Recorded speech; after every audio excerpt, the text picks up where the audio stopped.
Ndodhemi në ambientet ose në hotelin ku në të vërtet është edhe përfaqësuese ose ekspedita e përfaqësuesës së Kosovës në futboll, e cila sonte do të zhvillon njërin prej ndeshjeve më të rëndësishme dhe historike si mysafire në Bratislav kundër Slovakisë.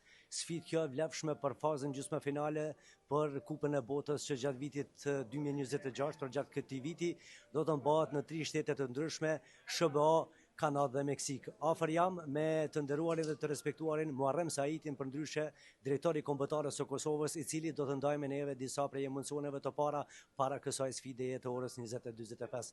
Zotri Saiti, faleminderit shumë për disponimin dhe kohën. Është kënaqësi të jemi me ju gjithmonë. Jemi edhe pa kohë, në fakt para se të nisë ajo ndeshja të cilën të gjithë po e presim me padurim. Cila është gjendja e futbollistëve dhe cila është atmosfera? Si gjithmonë, para çdo ndeshje që krijohet një atmosferë mirë, por kjo disi është më e veçantë se sa ndeshjet të tjera, nga se rëndësia dhe pesha e kësaj loje është e jashtëzakonshme. Do thotë jemi 2 hapa para kualifikimit. Sot po them e kemi hapin e parë për ta bërë dhe dytin në ndeshjen e dytë. Kështu që atmosfera është e jashtëzakonshme. Tek lojtarët shifet një motiv jashtëzakonisht i madh. Shifet edhe gjatë stërvitjes, gjatë qëndrimit këtu në hotel, dhe me ardhjen këtu dje, atëherë motivi u rrit edhe shumë më shumë, nga se pam shumë shqiptarë që kanë ardhur nga gjitha viset e Evropës, kanë ardhur nga Amerika e largët për të na përkrah. Shifet një organizim i jashtëzakonshëm i dardanëve dhe kjo është një motiv shtesë për futbollistët. Kështu që nuk dyshojmë se do ta kemi përkrahjen maksimale, aq sa do të kontribuojnë lojtarët në fushë, kontributi i shikuesve do të jetë i njëjtë në tribina dhe kjo na bën me besu që vërtet sot dalemi me rezultat që neve na kondonon këtë rast me fitore, nga se është lojë me eliminim. Është vetëm një ndeshje, nuk ka ndeshje tjetër, prandaj dallon nga ndeshjet tjera. Derisa ka qenë kampanja e kualifikimeve, nëse ke dështu, ke humb një ndeshje, ka orë tjetra që ke mujt me përmirësu, po sot është finale. Nëse fiton shkon, nëse humb kthehesh. Absolutisht po. Edhe në këtë kuadër kemi parë paraqitje të jashtëzakonshme të futbollistit të Hoffenheimit Leon Avdullahu, i cili nuk do të mund të paraqitet, por jo vetëm Avdullahu, është Amir Ramani, Lart Paqarada, në fakt dhe Muharrem Jashari që po ashtu nuk do të jenë në gjendje të ndihmojnë Kosovën në këtë ndeshje vendimtare. Sa kjo do të mund të shkaktojë problem tek ajo filozofia ose taktika e përzgjedhësit ton frankofoda? Padyshim, 3 mungesa shumë të rëndësishme. Aq më tepër mungesa e kapitenit, e liderit Ramonit, po ashtu edhe mungesa e Abdullahut, por edhe Muharrem Jasharit. Do thotë këta e kanë dëshmuar veten që kanë qenë shumë të rëndësishëm dhe janë për skuadrën, po futbolli është i tillë nga njerë në momentet më të rëndësishme të mungon dikush, por që kemi besim të madh që Foda do të gjejnë mënyrën për t'i zëvendësuar këta lojtarë, të mungesat të rëndësishme.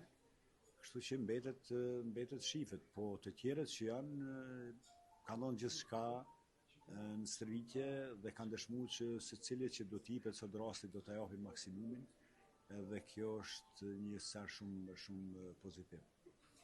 Është interesant fakti që në fillimin e këtyre eliminatoreve për kualifikim në kampionatin e ardhshëm botror që do të mbahet gjatë këtij viti, mbase ka pas edhe prej atyre që pak kush e ka menduar se Kosova do të jetë në një situatë të tillë ku për herë të parë po e diskuton kualifikimin në ngjarjen më të madhe të Kupës së Botës.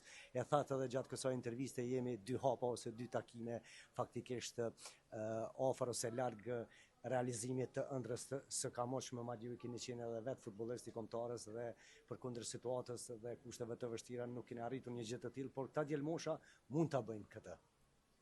Këta djelmosha tash kanë fituar përvojën, kanë fituar eksperiencën. Këta djem tash më veç po kanë performancë jashtëzakonshme edhe në për kampionate më të fuqishme, më të organizuara në klube shumë të organizuara të forta. Dhe kjo po na ndihmon shumë, nga se kombëtarja është diçka që mbaret nga performanca e lojtarëve që në për skuadra.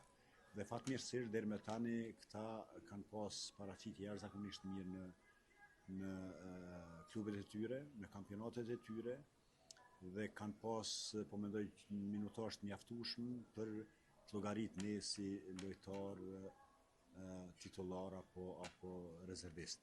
Kështu që Foda është të punu shumë në drejtim, tash ka studiu se cilin lojtar për sa kohë ka pas paraqitje, çfarë performance ka pas, njëkohësisht duke e pa dhe kundërshtarin Slovakia dhe po besoj që sot do të zgjedhë formacionin më të mirë për të përballë me këtë ndeshje historike. Unë të falenderoj shumë edhe njerë për disponimin dhe gatishmërinë. Nuk është se s'kemi çfarë të flasim në fakt me juve, nga se nuk do të mjaftonin jo 10 minuta, jo një orë, por më tepër, por po shpresoj që edhe pas ndeshjes të jemi të gëzuar dhe të vazhdojmë këtë intervistë edhe kështu po themi më jashtëzakonisht. Po faleminderit, gjithmonë është kënaqësi të jem musafir i juaj. Unë po e përfundoj me një apel tek gjithë dardanët, shikuesit që mos shqetësohen, nga se kanë qarkullu disa shkrime dje që nuk do t'i lejojnë ata që kanë pasaport të Kosovës, por jo, nuk është ajo. Vetmja mundos që mos t'i lejojnë me rekvizita të shtetit, me amblema të shtetit, po sidoqoftë me rëndësi është që ata t'jenë prezent. Askush nuk mundet me muhu, nga se ne vazhdimisht kemi qenë kontakt edhe me UEFA dhe nuk i mohohet kjo e drejtë që ata jënë pajis me bileta dhe pa problem do ta shqojnë lojën. Po njëkohësisht unë dua t'i falenderoj gjithë shqiptarët që kanë ardhur sot me na përkrahën këtë kohë e cila vërtet është kohë jo e mirë, është me shi, është ftoftë. Por për ata, kur po i shohmi, për ata po nxejmë edhe ne dhe lojtarët dhe kështu që po shpresoj mas lojës ta festojmë bashkarisht fitoren. Faleminderit edhe një herë drejtorit të përfaqësuesës së Kosovës, Muharrem Saiti, me të cilin realizuam këtë intervistë në kuadër të këtij emisioni special drejt për drejt, në fakt nga ambientet e hotelit ku ndodhet e gjithë ekspedita e përfaqësuesës së Kosovës.